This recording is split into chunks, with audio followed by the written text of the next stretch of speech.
Welcome to Malvan तडका। आज आपण एक गोड पदार्थ बनवणार आहोत, ते म्हणजे सीताफळ रबडी। चला आपण साहित्य बघूया। सीताफळ रबडीसाठी लागणारे साहित्य आपण पाहणार आहोत। मी इथे हे 1 लिटर दूध घेतले। हे फुल क्रीम मिल्क आहे। हे 1 लिटर घ्यायचं आपण। आणि ही मिल्क पावडर आहे। मिल्क पावडर जवळजवळ 2 टेबलस्पूनच घेतले मी। हे ऑप्शनल आहे, ही नाही घेतली तरी चालेल किंवा थोडा थिकनेस साठी घातली तरी चालेल, त्याने त्याला थोडा घट्टपणा येणार आहे रबडीला। ही पाव कप पेक्षा थोडीशी जास्त साखर आहे। साखर आवडीप्रमाणे घ्यायची, कोणाला जास्त गोड आवडत असेल तर साखर तुम्ही अजून ऍड करू शकता। हे सजावटीसाठी बदामाचे काप आहेत। आणि हे मी 2 मोठी सीताफळ घेतलीत। ही अशी प्रॉपर पिकलेली पाहिजे, एकदम नरम झालेली। ही पाव किलोपेक्षा थोडी जास्त आहेत। आता हे मी गॅसवरती दूध तापत ठेवले। हे 1 लिटर दूध आहे, जवळजवळ अर्धा लिटर पर्यंत घट्ट मी करून घेणार आहे, आटून घेणार आहे। आणि हे मध्ये मध्ये ढवळत राहायचंय, नाहीतर हे तळाला चिकटू शकेल, म्हणून मध्ये मध्ये ढवळत राहायचंय। साई बाजूला काढायची आणि साखर आणि मिल्क पावडर आपण नंतर ऍड करणार आहोत। मी दूध तिकडे तापत ठेवले, तोपर्यंत मी सीताफळाचा पल्प काढून घेणार आहे। सीताफळ रबडी किंवा सीताफळ बासुंदी बनवताना एक त्रासदायक गोष्ट अशी वाटते की त्याचा पल्प आणि सीड्स वेगळ्या करायच्या, बिया वेगळ्या करायच्या। पण मग मी इझी वे तुम्हाला दाखवणार आहे। ही मी चाळणी घेतली आहे आणि त्याच्यामध्ये मी ह्या सीताफळाचा पूर्ण गर काढून घेतले। हा पूर्ण गर मी चाळणीमध्ये काढून घेतलाय आणि आता मी हे बीटरने हलवून घेणार आहे, म्हणजे त्याच्यातल्या बिया अशा वेगळ्या होतील आणि पल्प वेगळा होईल।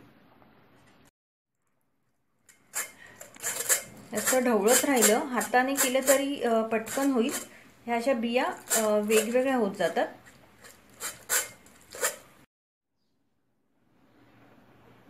तुम्ही बघू शकता आता ह्या बिया वेगळ्या झाल्यात पल्प पासून। आता ह्या मी बिया काढून घेणार आहे वेगळ्या, आणि पल्प वेगळा काढून घेणार आहे। ते सीताफळचा पल्प काढून रेडी झालाय। हा गाळणीच्या वरती आलेला थोडा जाडसर पल्प आहे आणि हा चाळणीच्या खाली आपल्याला एकदम बारीक पल्प मिळालाय। हे मिक्सरला वगैरे लावणार नाही, हे तसंच ठेवायचं आहे आणि तसंच आपण ऍड करणार आहोत, कारण त्याचा फ्लेवर खूप छान येतो। आणि आता मी त्याच्यामध्ये साखर टाकून घेणार आहे आणि मिल्क पावडर पण ऍड करणार आहे। हे पुन्हा ढवळत राहणार आहे। हे आपलं दूध बऱ्यापैकी घट्ट झाले। आता मी गॅस बंद केलाय आणि त्याच्यामध्ये मी हा सीताफळचा पल्प घालून घेणार आहे आणि गार व्हायला ठेवणार आहे।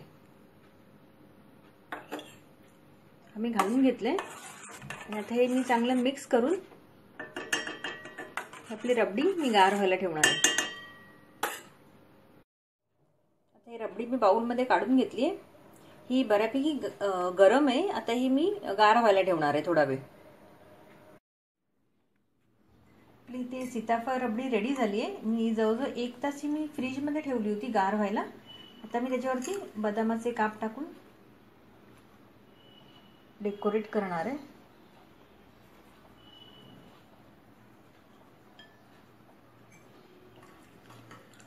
याच्यामध्ये मी कोणतेही फ्लेवर किंवा इसेन्स इवन वेलची पावडर पण ऍड नाही केली, कारण ह्याचा नुसताच सीताफळचा फ्लेवर खूप छान वाटतो।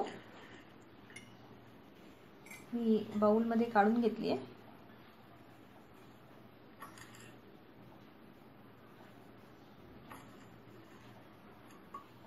ही रबडी रेडी आहे। इथे बघू शकता, ह्याला खूप छान असा थिकनेस आलाय। बऱ्यापैकी फ्रीजमध्ये ठेवल्यामुळे ती छान अशी घट्ट झाली आहे। एकदम इझी आहे बनवायला ही रेसिपी। सीताफळची कोणतीही डिश बनवताना तुम्ही पल्प हा फ्रेशच काढायचा आहे। जर तो काढून ठेवला जास्त वेळ बाहेर तर तो काळा पडतो। तुम्हाला ही माझी डिश आवडली असेल, सीताफळ रबडी, तुम्ही नक्की करून बघा। आणि आमच्या नवीन रेसिपीजचे तुम्हाला अपडेट्स पाहिजे असतील तर तुम्ही चॅनल सबस्क्राईब करा। रेसिपी बघितल्याबद्दल धन्यवाद।